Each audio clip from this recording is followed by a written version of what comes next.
18. novembrī Latvijas valstī 107 gadi. Un 107 izcils Latvijas personības, 107 fantastiski Latvijas cilvēki. Man atbild uz jautājumu, kas tev ir Latvija? Ko tev nozīmē Latvija?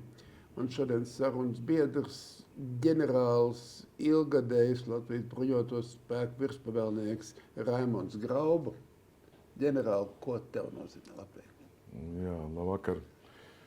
Laikam Latvija man nozīmē vietu, kur es varu atgriezties. Vieta, kas mani saprot, kur man viss ir pazīstams un mani pazīst. Tas, laikam, poētiski runājot, tas akmens vai tā zemīte vai tas koks, vienalga, kas jūrmala. Tā ir mana vieta. Un man tā iznāca dzīvē, kad es 2 reizes esmu tas liktenis spiedzis vairāk padomāt, ko nozīmē Latvija, ko varbūt nozīmē arī patriotisms, ko daudz asociē, runā par Latviju, par savu tādu mīļu, tuvu vietu, tad arī turpat arī patriotisms blakus ir. Un tad tas pirmais, protams, bija barikādes. Es domāju, tāpat kā daudzi tūkstoši, 10 000 cilvēki, tas bija tāds savu veidu pārbaudījums. Kādā veidā radās jautājumi, uz kuriem tajā brīdī racionāli bija grūti atbildēt. Un tad es vēlāk jau analizējot, saprotu, ka tur dzina uz priekšu tāda iracionalitāte, dzina uz priekšu, es nezinu, tāda kaut kāda gēnos, kaut kas iepotēts, pusvārdos pateikts. Man ģimene nebija tā, kur ļoti atklāti runāja par izsūtīšanām, jā, par īpašumiem kaut ko tur runāja, ka tas bija mums piederēja, kādreiz tas meža stūrs bija mūsu, bet nerunāja. Laikam baidījās tāpat kā daudzi, bet kaut kur tomēr pusvārdos tas tika. Un tad tika runāts un tika domājis par to. Nu jā, tā bija tāda savu veidu pārbaudījums. Un otrs bija tas, man dienesta laikā, gan strādājot Briselē, gan arī vairāk kā 3 gadus mācoties ārpus Latvijas, man iznāca ļoti daudz domāt par Latviju, pēc tam dzīvojot relatīvi labos apstākļos, īpaši priekš tiem gadiem. Pirmo reizi, kad mācījos Anglijā koledžā, tas bija 96. 97. gads, varat iedomāties, kāds mums bija algas. Un tas bija arī tāds interesants pārdomas, kā vai es gribētu šādos apstākļos dzīvot ārpus Latvijas, ja nē. Nu, atbildi nē, jo es esmu šeit. Un varbūt tāda pēdējā pārdoma par patriotismu, kas laikam ir saprotams karavīram, ir tas, kad mūsdienās ļoti daudz runā par patriotismu. Un man kādreiz tāda iekšējas, ja ne dusmas gluži, to varbūt kaut kāds iekšējais, kaut kas uzvārās nedaudz par to cilvēku, kas runā par patriotismu, bet tad rodās jautājums, ko tu dari patriotismā labā, jo patriotisms priekš manis ir kaut kas ļoti materiāls. Tev ir jābūt gatavam, tāpat, ka skaidrošās vārdnīcās visas pasaules gandrīz liek, angliski tiek lietots vārds Oksfordas skaidrošā vārdnīcā sacrifice, gatavs ziedoties, gatavs cīnīties, gatavs iestāties, gatavs ciest. Ja? Un tas ir tas, varbūt tāpēc esmu karavīrs. Tas ir priekš manis tāda augstākā mēraukla, ka patriotismu vajag materializēt, vajag darīt ar lietām, tātad kaut kur varbūt ierobežojot sevi, savu brīvo laiku, varbūt par savus finanses kaut kādā veidā, bet par šo tautu, par šo valsti, par savu tautu, par savu vietu, par savu ģimeni izrādīt gatavību cīnīties. Un tas ir, karavīram laikam tas ir vienkārši, bet tāpēc es ļoti, ļoti cienu cilvēkus, kuri dažādas profesijas civilās dienestos vai darbos, viņi ir zemesardzē. Priekš manis tas ir apliecinājums. Jā, es esmu gatavs šo zemi aizstāvēt, savu ģimeni aizstāvēt, savu valodu aizstāvēt un darīt to, riskējot varbūt ar savu dzīvību vai veselību. Un tomēr komentārs, tad 2025. gads mums visu laiku zinām apdraudējuma ēna. Un kā karavīrs izjūt šo, arī vecāka gadagājuma karavīrs izjūt šo apdraudējumu un cik mēs esam gatavi? Jā.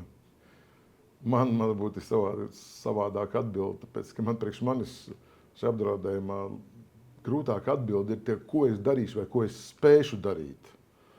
Lai arī negribētu sev saukt par vecu, bet tomēr, ko es spēšu darīt, jau Latvijai vajadzēs tādu fizisku palīdzību, tā skaitā no manis, jā, vai es spēšu būt pietiekami noderīgs tajā brīdī.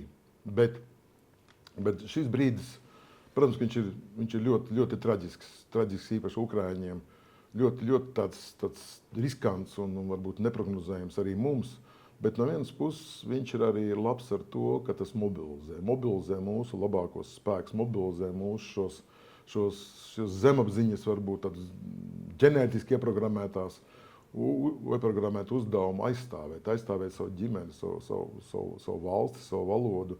Līdzīgi kā es domāju, ka šīs programmas ir tādas ģenētiskas programmas atraisījās gan strēlniekos, gan brīvības cīņās no 220 laikiem, ja precīzi atceros, brīvprātīgiem pirmajiem Kalpaku bataljonā līdz apmēram 70,000 pusotra gadu laikā brīvprātīgajiem, ar ko pabeidzās brīvības cīņas. Ja. Tas ir priekš manis apliecinājums. Tāpat arī nacionāli partizāņi mežos, ja, varētu atrast ļoti daudz piemērus.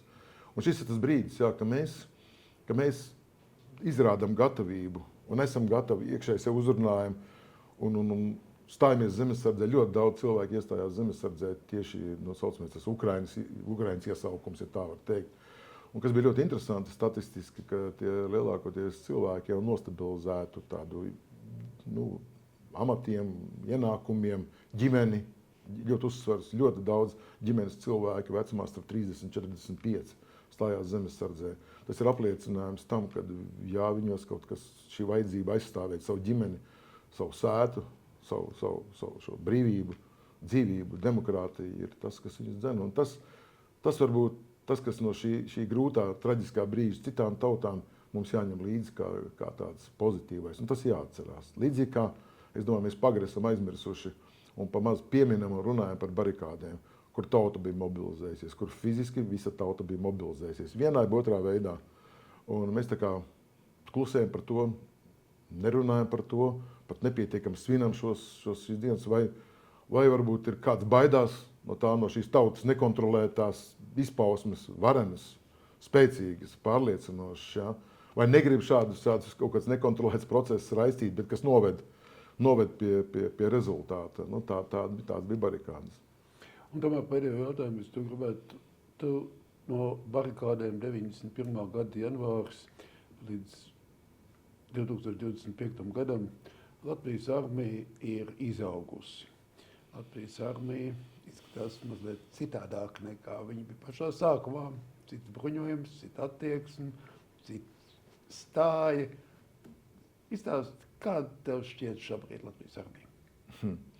Es domāju, ka Latvijas armija tieši tāds mazs, diezgan daudz tiek lietots vārds ezītis. Jā, ezis, un man patīk šis salīdzinājums, tas nav mans, es aizņēmies, bet man patīk salīdzinājums, jo viena adata ir nolaužama. Bet, ja tev ir 1000 adatas, jā, tad tas kamoliņš paliek pietiekami stiprs. Un es domāju, ka mēs veidojam tādu ezīti, kur katra šī adata ir pārliecināta, taisna, stipra, tāda lepna par sevi. Jo ir sajūsts arī šis budžeta pielikums, viņš jau nav tikai mērāms tādā izpratnē, kā varbūt kaujas spējās vien, tāda fiziskās kaujas spējās, ieročos un tā. Viņš te sāk strādāt sistēma pilsonis valstī, valsts pilsonim. Jā, aizsardzības sistēma šobrīd bauda to, ja tā var teikt, vai iegūst no šīs miedarbības valsts un indivīda. Un to tas indivīds novērtē, un tas ceļ viņa vērtību, tas ceļ paša acīs, viņš arī saprot, ka viņa darbs, viņa risks ir novērtēts. Un es novēlu visās profesijās, lai būtu šāda veida, teiksim, atdeve, un tad valsts pilsoņa, valsts speciālista miedarbība, bet bruņospēku sistēmā tāda ir, un tas noteikti padara šo sistēmu spēcīgāku, un šie cilvēki spēj labāk un spējas labāk strādāt ar sarežģītām ieroču sistēmām. Jo gars apakšā un šī ticība sev, šis iekšējais spēks ir gan arī noteicošais. Ieročis, ja es vienmēr saku, ieroči vienmēr var piepirkt. Tas ir tikai dzelzs. Bet tas cilvēks, kurš strādās ar to ieroci, tā ir tā galvenā vērtība. Un tomēr vēlējums savai dzimtenei. Dzimtenē, principā, vēlējums, lai šādu interviju cilvēki sniegtu pēc 200 gadiem, pēc 200 gadiem, un turpināt runāt ar optimismu, vienmēr runāt ar tādu cerību vēl uz priekšu, jo mēs zinām šo leģendu, daudzkārt pieminēt to par Rīgu gatavu, tāpat Latviju. Lai viņi nav gatavi nekad, bet lai mēs vienmēr zinātu, vismaz noteikti zinātu, kuriem mēs gribam iet un ko gribam sasniegt. Tas ir tas galvenais. Un ja to mēs gribēsim un zināsim, tad ja mēs arī sasniegsim. Paldies, ģenerāli.